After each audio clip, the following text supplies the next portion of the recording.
Yeah, so this explains it. There's an exemptive order in Fidelity's prospectuses that were recently filed as of late June that basically give them the ability to lend shares not only to institutions, but even your retail account. This is not the stock borrow program. It's different. It's in the wording in there. It's cute how they slid it in there. But basically, yeah, I mean, they're like the centerpiece and intermediary between all these different transactions going on in the repo market related to other quote unquote repo transactions and agency transactions. So basically, this was filed in October of last year, right around when all these institutions started picking up all these shares of meme stocks and everything, quote unquote. It became effective June 29th, 2021 at 12:01 a.m. Eastern Time. Now, this affects FZCXX and FZDXX, okay? So the Fidelity Money Market Fund is the institutional class.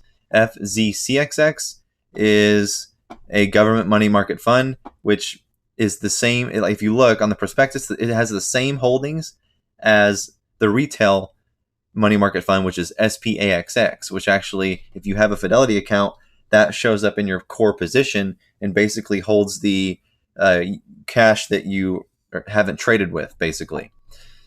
So in the prospectus itself, it talks about affiliated bank transactions, and it says that a fund may engage in transactions with financial institutions that are or may consider to be affiliate persons. These transactions may involve repurchase agreements with custodian banks, short-term obligations of, and repurchase agreements with the 50 largest U.S. banks measured by deposits, municipal securities, U.S. government securities with affiliated financial institutions that are primarily dealers in these securities, short-term currency transactions, and short-term borrowings. In accordance with exemptive orders issued by the SEC, the Board of Trustees has established and periodically reviews procedures applicable to transactions involving affiliated financial institutions. So the shadow banking we were talking about earlier, this is exactly what they're talking about. An interconnected system of banking that we don't see on the surface. So the holdings for this government money market fund, as of July 31st, of course, all the joint trading accounts with all of the parties that we love so much. Now, these are all overnight, okay? Because you see, dated 7/30, due 8/2. So it appears to me that the demand coming out of this repo facility from the New York Fed is basically coming out of agency repos or overnight. So what falls under an other repo? Not overnight, okay? So these can't possibly be going through the Fed because they're not overnight. And the counterparty data doesn't suggest this. All of the counterparty data point to Fidelity in every category of repo other than the normal one, Treasury. So going back to the prospectus, this right here applies to retail. Check this out. The fund does not currently intend to lend assets other than securities to other parties, except by lending money, up to 15% of the fund's net assets, to a registered investment company or portfolio for which FMR or affiliate serves as investment advisor.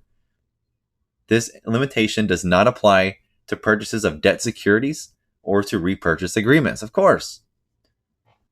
The fund does not currently intend to make loans, but this limitation does not apply to purchases of debt securities or to repurchase agreements. That's for your Treasury only money market fund. Then you have your interfund borrowing and lending program. So, pursuant to an exemptive order issued by the SEC that we saw at the beginning of this video, a fund may lend money to and borrow money from other funds advised by FMR or its affiliates. So this is saying it can go interfund, inter-networking through Fidelity. A Fidelity fund will lend through the program only when the returns are higher than those available from investment and repurchase agreements. So basically, if the repo doesn't work out, then they lend themselves money through their own funds. And it may extend overnight, but can have maximum duration of 7 days. Loans may be called on 1 day's notice. Fidelity fund may have to borrow from a bank at a higher interest rate if an interfund loan is canceled or is called or not renewed. Any delay in repayment to a lending fund could result in a lost investment opportunity or additional borrowing costs. Now, look at the data. Counterparties to U.S. money market funds and other repurchase agreements, not Treasury, not U.S. agency, other. Why is the Fed Reserve a counterparty there? Don't know. managers of funds with Federal Reserve as other repurchase agreements. Counterparty: Northern Trust, BlackRock, Invesco. Interesting. Counterparties to U.S. money market funds and government agency repurchase agreements.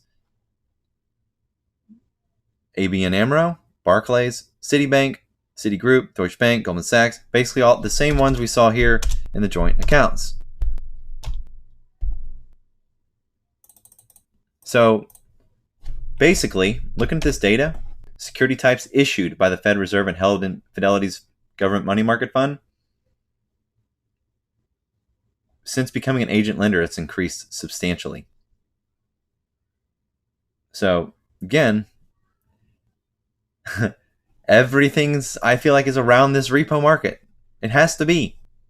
At this point, what else could it be? Dark pools, repos, dark pools, repos, dark pools, lending. That's all we got left in ETFs, right? So just want to point that out. If you thought Fidelity can't borrow, they are. It's right here. So government money market fund and money market fund is my core position. They say they don't intend to lend assets other than securities to other parties. So take that for what it's worth. Just want to point that out. A lot of things we've been missing, but again, I think this is a good sign. Just keep waiting. They're planning on something.